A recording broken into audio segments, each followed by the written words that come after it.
আসসালামু আলাইকুম রহমতুল্লাহি আবরকাত। অনেকদিন পরে গ্রামে আসলাম।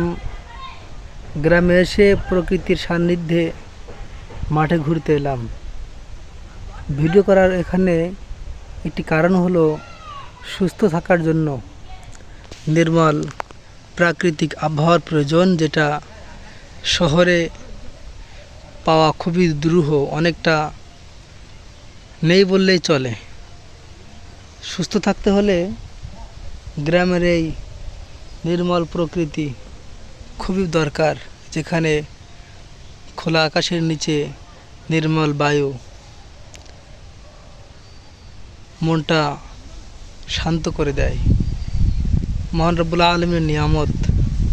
ফাবি আইয়ি আলাই রাব্বিকুমা তুকাযিবান। তোমরা তোমাদের রবের কোন কোন দানকে অস্বীকার করবে?